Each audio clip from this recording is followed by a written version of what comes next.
Yeah, a real interesting webinar today. We have Steve Carriel, who's part of the Coast Consortium, also runs the Huntington Beach Adult School.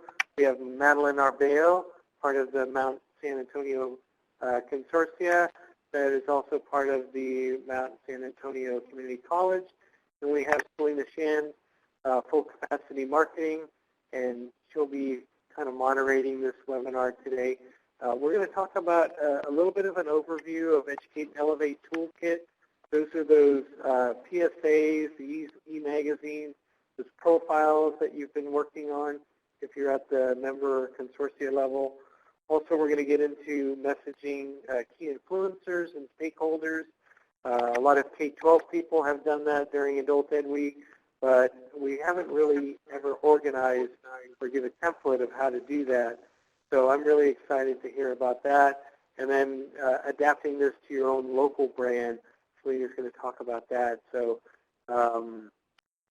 this is a real good webinar. We haven't really, from the state perspective, brought in too much marketing for you. It's kind of been guerrilla marketing. And so it's nice to see some of the stuff we're doing that you're helping with at the local level, at the regional level, and the state level actually getting some recognition. And so with that, I'm going to bring Selena in, and Steve, and Madeline. And Selena, if you want to take it away.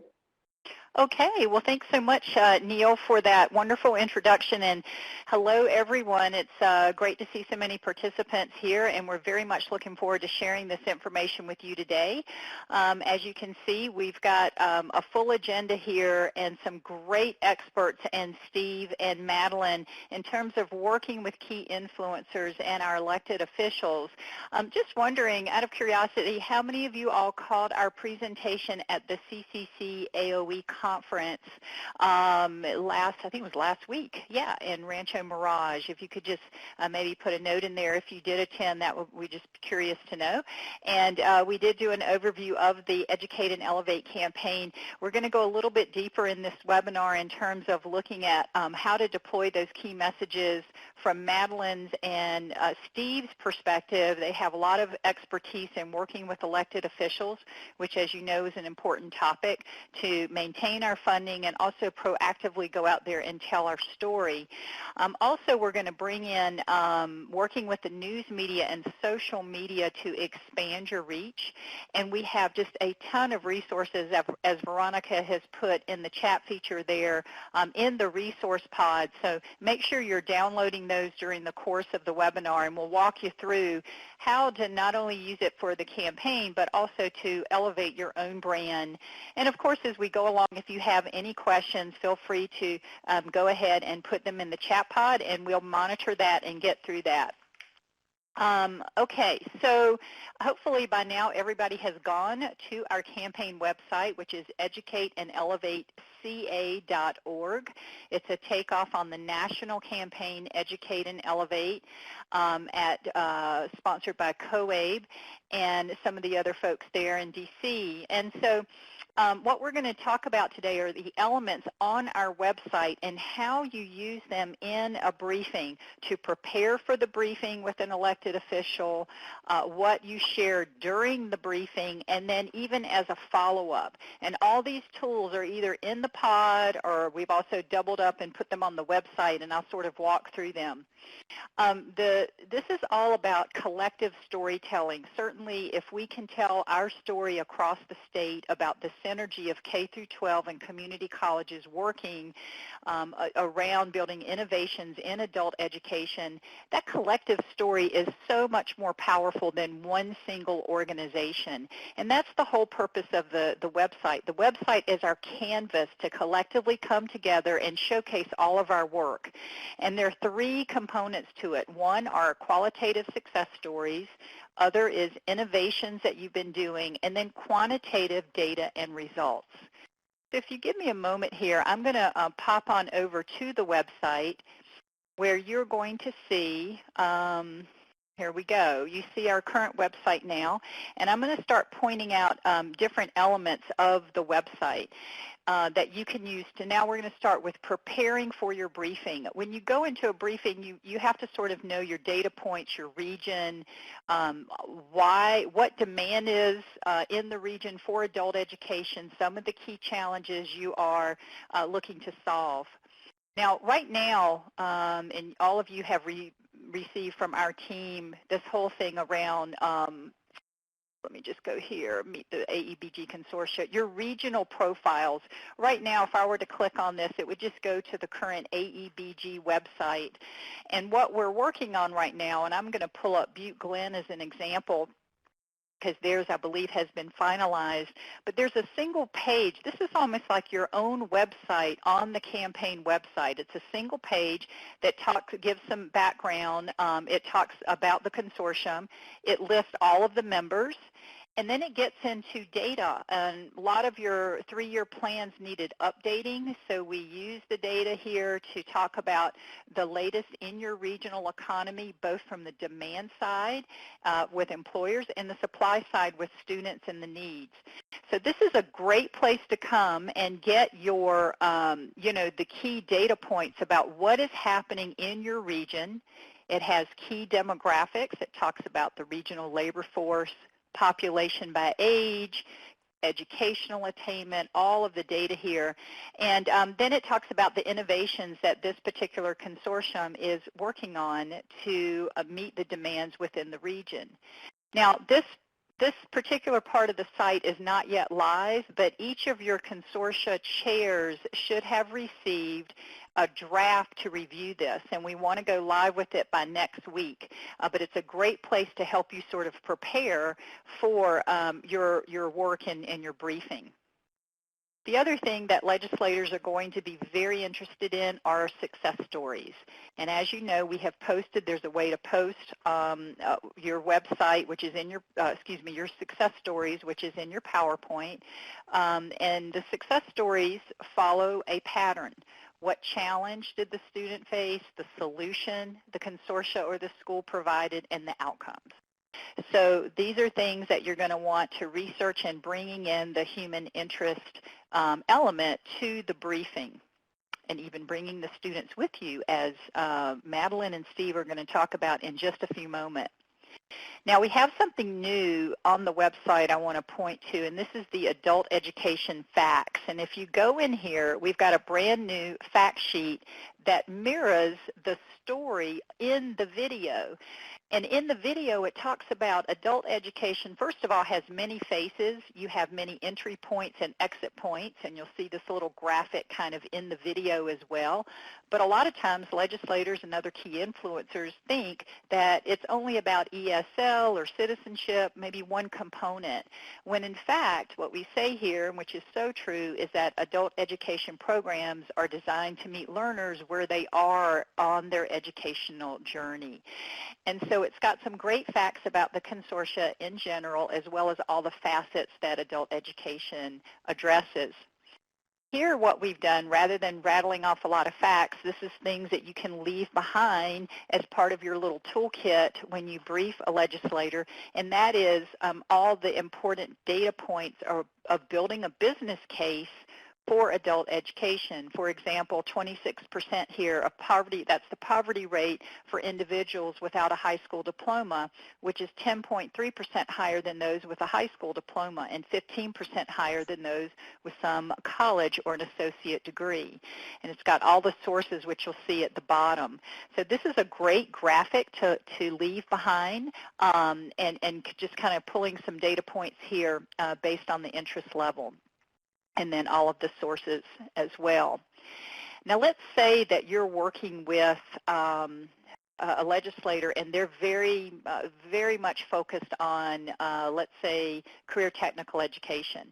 So down below on this same page, you can pull up this data sheet and also use this as a leave behind as well. And here we've pulled out very specific data points pertaining to career technical education.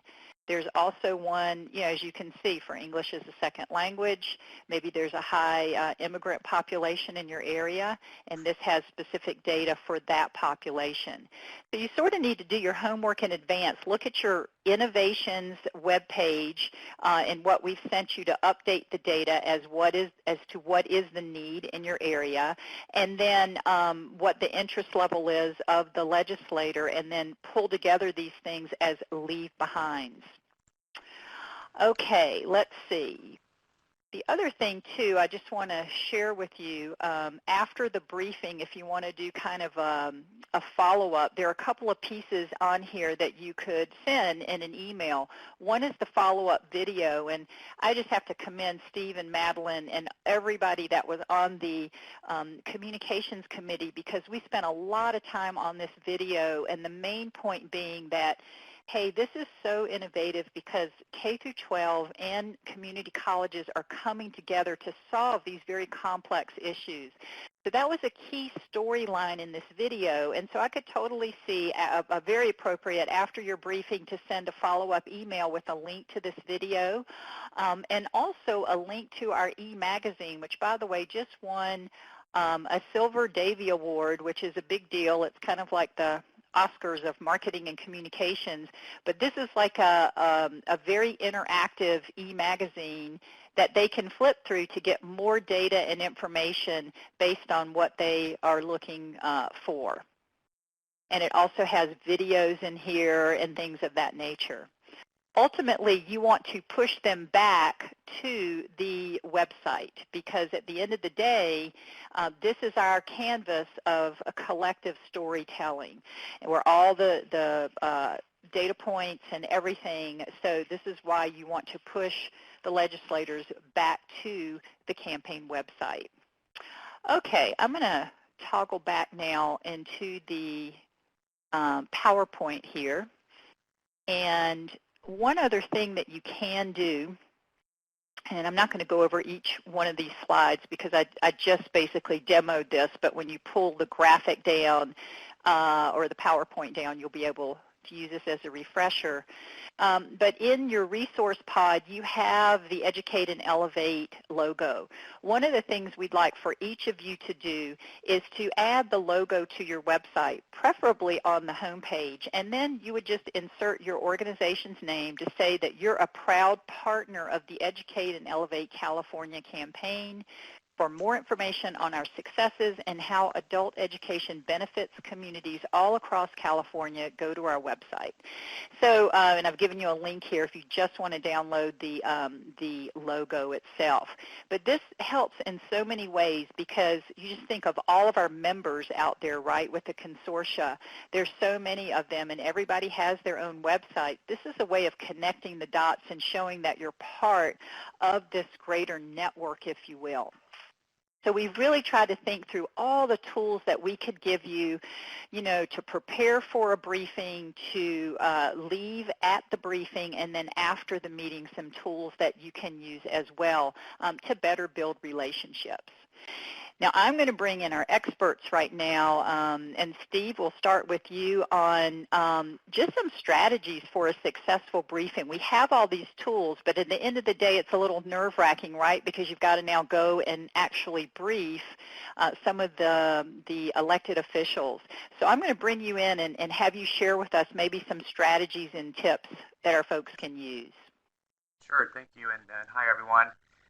I'm thinking back 15 years or so when I went on my first visit, and how difficult it was to do this work. Excuse me. A lot of the work revolved around getting all this information together, and I'm listening to Selena present this information, and she's pretty much done most of the work for us and her team. And so I just want to thank her, and I'm just realizing how much easier it's going to be for folks.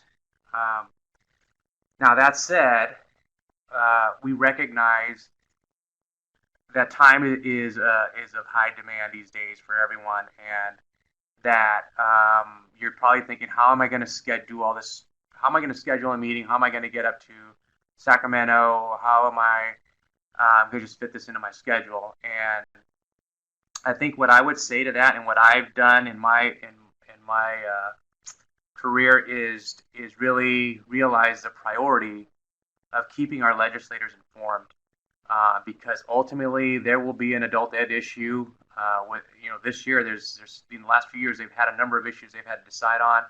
I'm sure there'll be a time either with a financial recession or some other big changes that they're contemplating, and they need to be informed about what's happening at our schools with our students.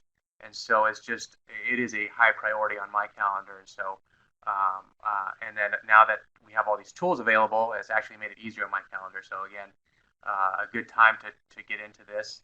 A couple points that I would make about presenting and reaching out to your local representatives is to first consider who those representatives are going to be. Who are you talking to? There's your local representatives, obviously school board members, city officials, that in some ways, definitely school board members would have impact on your program, but also city folks. Sometimes those city officials, whether they're city mayor or city council, end up in Sacramento as assemblymen and senators. And so you want to start that relationship early. When you do have those meetings with whoever it may be, you want to know what are their interests, what are they into. They will have a certain passion, and they'll be involved in certain committees. And so you want to kind of have that background of who the legislature is and what their interests are. And with that, you don't you're not always going to get someone who's got an interest in education. That's just the honesty is. Sometimes they're more interested in the economy and workforce development, or in reducing poverty. But guess what? We're all involved in that in some way or another. We are having a direct impact on the economy. We are having an impact on poverty, and we are definitely a part of the workforce development system. And so just approach the legislators with a broader understanding of what you do. It's not just educate individuals, but you really are impacting them, the individuals and the community in many different ways. And so at that point, when you're talking with legislators, I think the biggest thing is just to tell your story. What do you do at your school? Talk to them about the students you serve. We do, under adult ed, I like to say we serve a unique population. How are they unique? We've got to describe what are their barriers, what challenges do they have, what's the typical age of a student, how long have they been out of school, and now they're coming back, what are their challenges at home, are they raising a family, are they unemployed? So those descriptors help the legislator understand this is a unique group that maybe hasn't been as successful as other students that are going through the educational system, and for which the educational system, on the most part, is working pretty well for. We're working with the students that are having challenges that are making it hard for them to attend school, whether it be an adult school or a community college. And so, just describe your student. Your student is important. The other piece of that is ultimately you're going to want to ask for something, and it can be anywhere from and typically you'll get some guidance on that from your local, whether it's CCAE or ACE, and advising or giving recommendations on what the ask is as far as more funding, a change in some kind of ed code. But you want to have something you can ask, and it's okay to ask just to support your adult ed program. If there's nothing specific, you want them just to be involved and to keep an eye out for adult ed issues and to support adult ed in general, because a lot of people are asking for the support of the legislature, really a lot in terms of funding, but they've got to know what we want, and just explaining that there's a need for adult ed. Obviously, more funding is always beneficial, but just in general, supporting adult ed is an okay answer if there's nothing else specific that's there. Use the tools that Celine's provided. They make you look professional when you come in. My hat's off to the team that developed those tools. It looks really good, and it builds confidence, I think, when you walk into those meetings. The other point that I would make, and I didn't make this at our last presentation, is who should you bring to those meetings? it does not have to be the administrator or a team of administrators. Actually, it's better that there's an administrator and then you have other folks, whether it's teachers, school board members, students are ideal. And I'll be honest, once they know there's a student in the group of attending, they're going to want to hear from the student more so than anybody else there, because the student has, you could say, an unbiased perspective or the least unbiased perspective, and they're going to want to hear what's going on, how are they being successful, and so bringing the student is a good strategy, and so I'd recommend that. And I think that's it. I might hand it off to Madeline. I'm happy to answer any questions. Sure, Steve, this is Selena. So before we get into Madeline, I really just want to highlight one of the things you said, which I think is so important, and that is that not everybody is interested in education. And that is like a knife to the heart for everybody on this webinar, but don't shoot the messenger because it's very true. So the whole idea is when you do your research is to find out where they are so you can join their conversation. It doesn't matter where they're at. If they're in economic development, there's some data points in that fact sheet that talk about how immigrants contribute to the economy. So no matter where they're at, you have a way of joining their broader conversation. So I really appreciate you saying that, Steve, because that's the whole idea in building relationships is to join them where they're interested. The other thing, Steve, you had mentioned at the conference last week is kind of like one of the situations where your briefing went awry because of a lack of data. Would you share that with the team? And just because, you know, briefings can go awry or sometimes you don't have the responses, and just sort of share your experience there. Yeah, that was, and this was a legislator that came to visit my school, and I was looking forward to a pleasant visit. I was going to show off a new site that we had, and they were going to see students. You're going to see a class of ESL students and talk with them. And the question that was posed, it happened to be an adult secondary ed program, and the question that was posed was, how long does it take for a student to get their GED or their diploma? And as those of us that have adult ed that work with our students know, that's a very difficult question. But from a legislator standpoint who's never been exposed to adult ed in general, someone who's gone through the educational system, went through K-12, did well in high school, went straight to a four-year college, went on and probably either were successful in business or got a higher degree, but the legislatures that we run into, typically that's their story. They've done well, did not have a need ever for adult ed, maybe might have heard of it, and a lot of us, at that time, they're referring to us as night school or continuation school. They don't understand. And so in their frame of mind, it's 4 years to get through high school to get your diploma or your GED. And so they're thinking they kind of have the answer already in their head. At least some limits, and trying to explain to them that really we don't have a good answer for that because it's so broad. Some students come to us just from another country, have had a third grade education, and they're starting new at that point. And so sometimes you're not going to have the data that they're going to want to hear, and that's okay. But you explain why you don't have that data. You know the students. And actually, it's a great, when you don't have the data, that's a great opportunity to explain the challenges that we face, the challenges that our students face, and expand the conversation so that they understand this is a lot of work to get these students up to college ready, let's say, or post-secondary or workforce ready. And so that's why the need or the needed support of adult ed is so critical.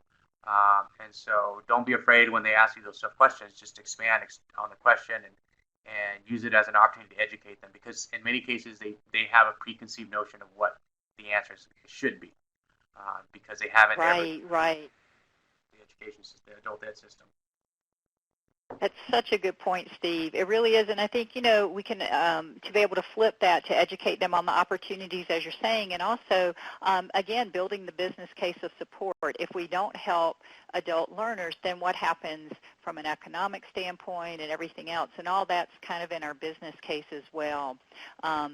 So I just thought that story was so interesting at CCC AOE, and I'm sure many people on the call, have felt like deer in headlights sometimes because the data is not there. So thank you for sharing that. Let's move on now to Madeline. And Madeline, you have some fantastic events planned with Senator Feinstein, I believe. So if you would mind sharing kind of what you're doing from that perspective and other strategies from your perspective. Well, I really second what Steve said, second, third, and fourth. Everything he said was spot on. One of the things one of the best pieces of advice that I've ever received about seeing a legislator was just don't assume that they have any context about non-adult ed or AEBG. So when a K-12 partner and I visited a senator who was chairing a committee, a budget subcommittee in education, we made sure that we were able to give him a history in the shortest amount of time possible, because you don't get much time when you get an appointment with these senators. But we did make sure that we educated him all the way back to AB 86, which was necessary. And so that was one of the biggest bit of advice. You think that because they're legislators and they talk about your topic in committee meetings, that they really do understand it.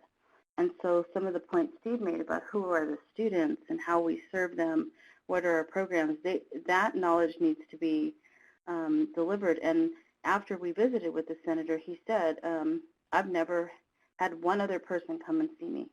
So please tell your colleagues, because, senators and assembly members also represent different cities, so there's different consortia.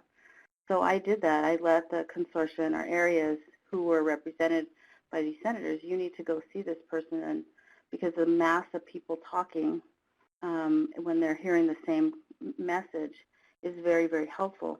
The whole idea that Steve brought up about knowing what their angle is, that was another thing that we prepared for, and it was a very, it was worthwhile in preparing for it. We found out what this senator's agenda, for lack of a better word, was, and he was more, because he was on the budget subcommittee, he was a numbers guy. And so he wanted to know from us, and we came prepared with it, about how many students you have, about how much do you have. If I had to break it up and just divide it, the amount of millions you get by the number of students that you served last year, about how much did that cost you? Well, we all know that there's different ways to measure return on investment, but just a straight out, it was a pretty good number to let him know, well, if you divided it everything by what we got, it's less than $1,000 per student. And I know that there's many factors, but the reality is it's a pretty good deal, is what we were telling him. The services we were giving were a really good deal. That's what he wanted to know more about. And asking, as Steve said, ask, just plain out ask. We said we want this much more per consortium. And he wrote it down. So that was a good bit of information. I would also suggest not limiting it to those who sit in our the legislatures, like the Assembly and Senators. I'd consider also the others who can chime in. Department of Finance, has a pretty good shot to the governor. We've gone to see the Department of Finance before. What stood out to me about the Department of Finance is that they really wanted to know about the students. And so they wanted to know a little bit more context. So we actually brought newsletters and we brought stories about the students, and that was helpful to them to lobby. So for us, that was encouraging. The other thing is the LAO, the Legislative Analyst Office. Is that right? Anyway, they have opinions. They go to hearings. They give opinions, and sometimes you can clarify things with them, give them a little heads up. Very open to hearing our input. So think about other people that you can do, I've also found that board members from our K through 12 and also community college districts tend to be a little removed from the AEBG world, and so educating them continually.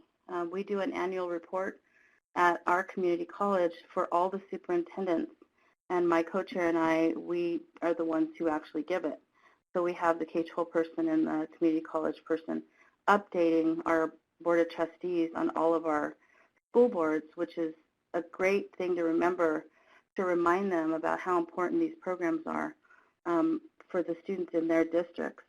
But that kind of brings me to the next thought is when you go to these legislators or talk to anyone involved in moving the message, don't forget to tell them that we are in this as a unified team. The K through 12 and community colleges, it's very critical to remember that that's why we're doing, I mean, we're in it together. We have common goals, and we may not approach it in the same way, but we can always go in as a team, as a unified front, because we do have the same goal of serving the students and providing the students with the best possible services. And so I do think to remember, too, to connect with the staffer before.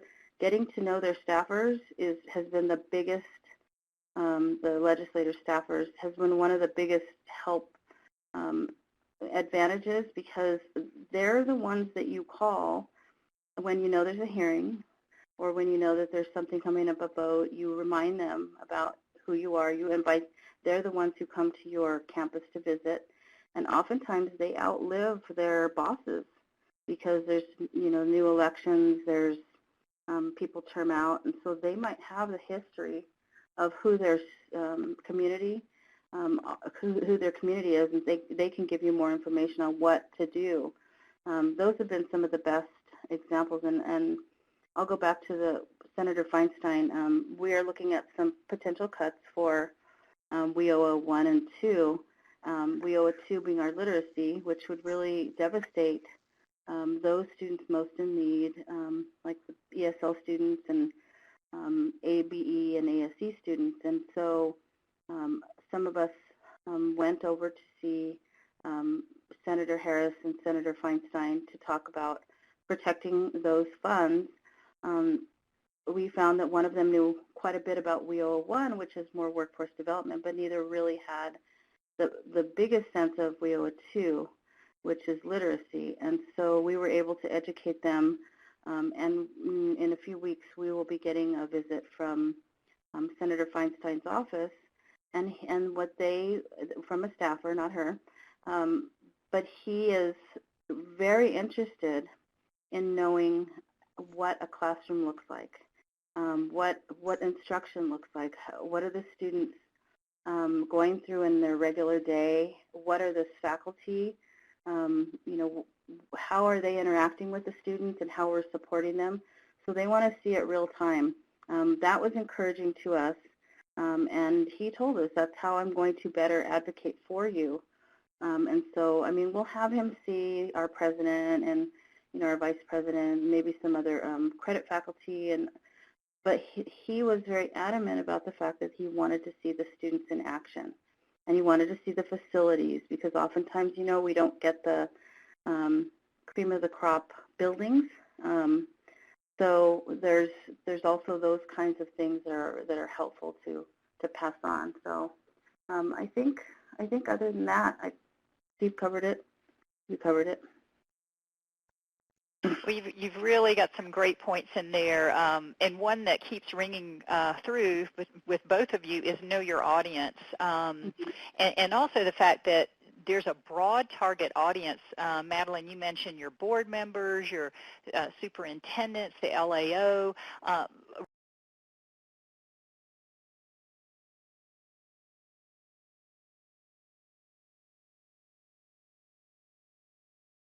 Really a broad target audience